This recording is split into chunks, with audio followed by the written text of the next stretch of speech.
Okay, we're back with a new project, another go-kart, and I think I found an appropriate name for this thing. I think I want to call this thing High Roller because, well, this thing is rolling pretty high off the ground compared to the KT-196 or any other go-kart for that matter.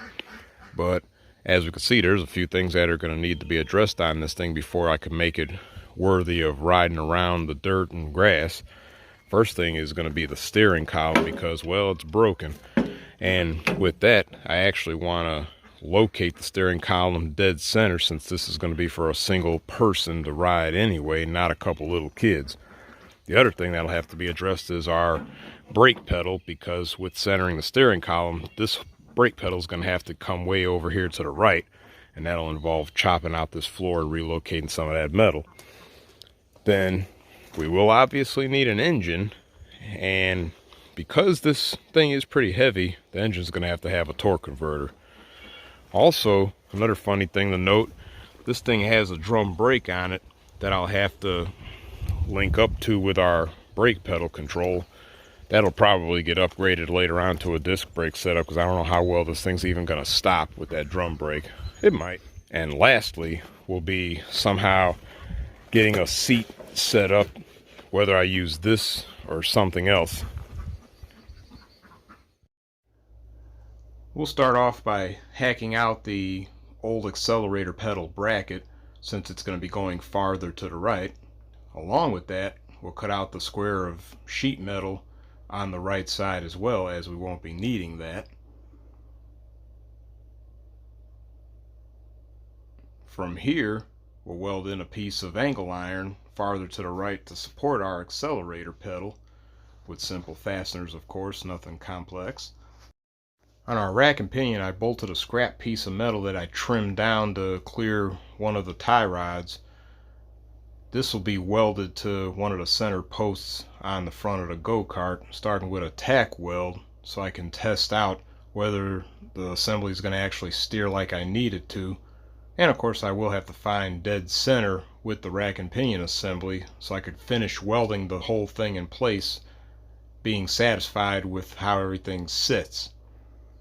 Now I can go ahead and weld the support posts on the left and the right, just simple iron tubing that I trimmed the ends to fit best around the curved tubes of the go-kart.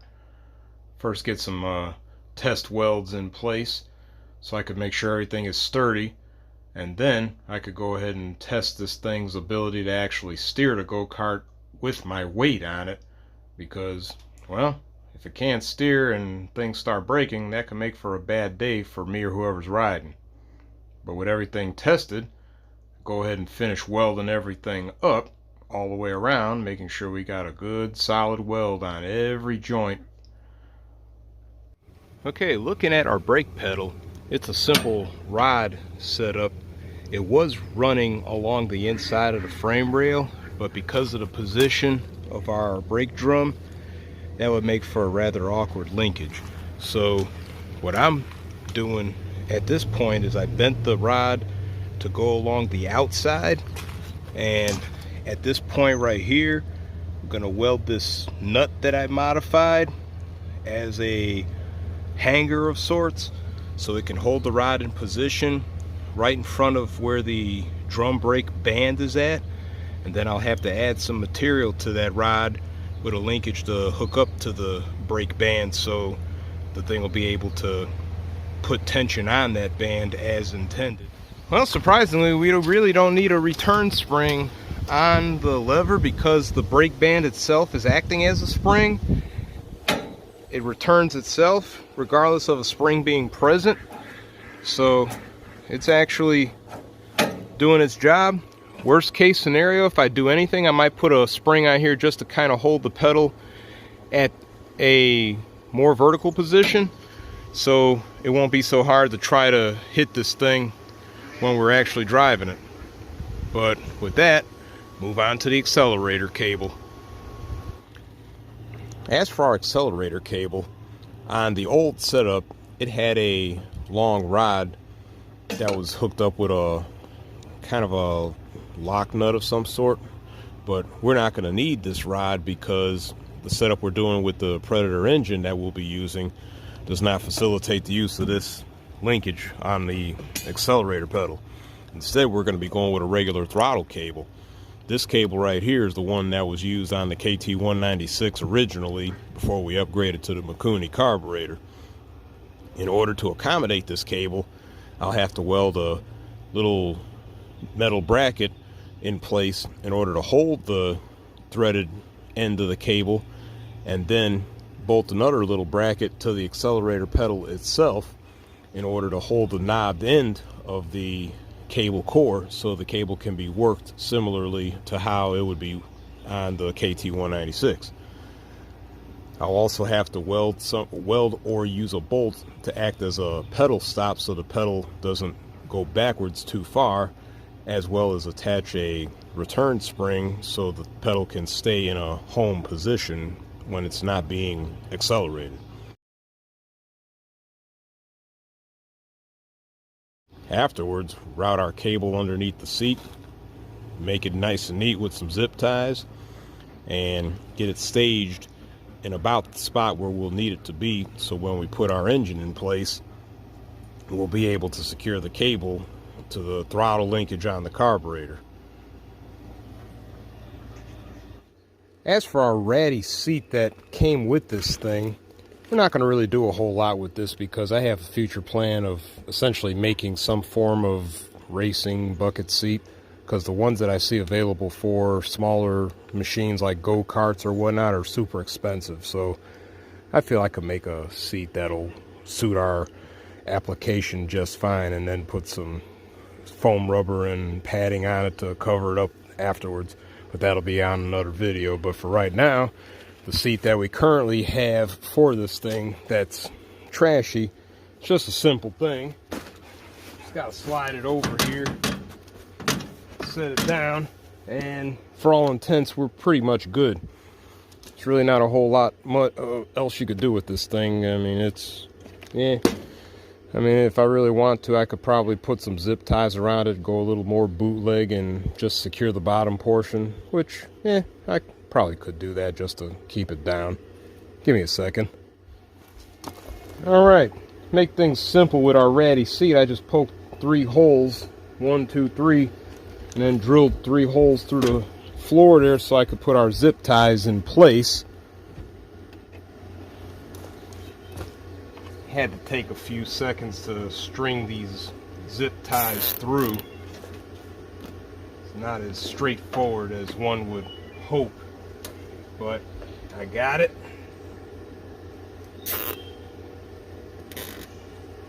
Go ahead and secure this garbage.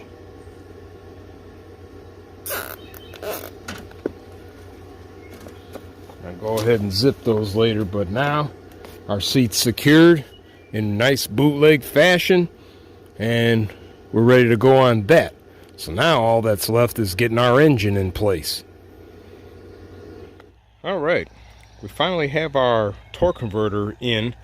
I have it partially assembled as far as the driven pulley and the sprocket inside there and the jack shaft. But the next thing we'll do is go ahead and mount the torque converter plate to the crankcase cover on our Predator 212 and get that all snugged down. Then we can go ahead and get our driven pulley / clutch on the crankshaft, get that all snugged down, get the belt on, and then we can go ahead and get our engine mounted and see if everything lines up as far as the sprockets on the axle and on the jack shaft. Now we could go ahead and put our chain on, wrap this whole thing up afterwards with the throttle cable.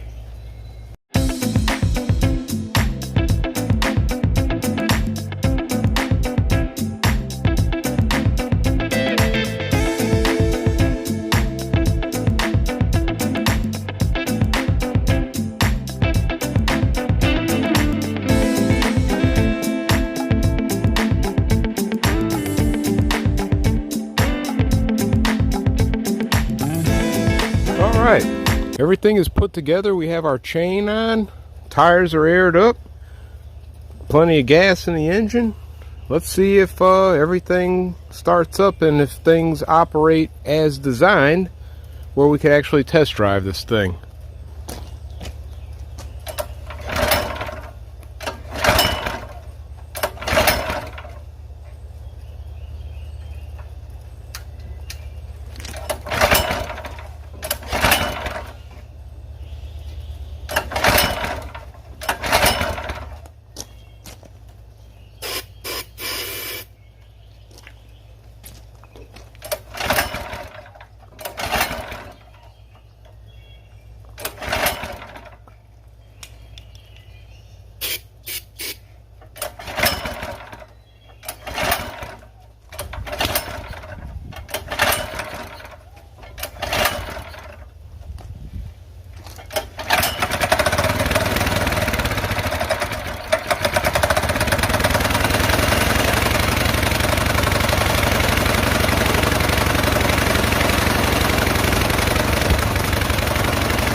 Well, finally got the prick started, and once the engine is leveled off, it looks like it wants to get up and go. So let's see if it'll get up and go.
that was fun. The debut test drive of High Roller was actually pretty good, all things considered. A few things I learned about this thing. The steering is, well, kind of sketchy, and you need some good turf for the steering to grab good enough to actually be able to steer. And then as for the brakes, well, with the slick tires and the drum brake, you got to kind of anticipate your movements, because if you need to stop suddenly, you might not stop suddenly. And then the 212, well, its carburetor was being a little prick. So yeah, that might be one of the first things I might actually change on this thing, is upgrading to the Mikuni carburetor so we can get some better performance out of that thing. But yeah, depending on what my mood is, I might either start with that, I might go ahead and gather the parts to upgrade the steering or upgrade the brakes, who knows. There's all kinds of stuff we could do to this thing to make it even better. But right now, we just want to be able to roll this thing, and High Roller did exactly that. It rolled. It rolled through some areas that even the KT196 couldn't go through, like some muddy areas, and climbed up an embankment on our little test track as well. Stay tuned for a quick video on the test track that I cut through the woods. But as for right now, we're going to leave it off here. And as usual, hit the like button. Likes are free. Also subscribe. We could use more subscriptions so we can get our name out there, and hit the notification so you could stay tuned to future videos that might be coming out on this thing, as well as other stuff. And with all that, I'm pretty much done. I'm going inside. It's hot out here. I'm out.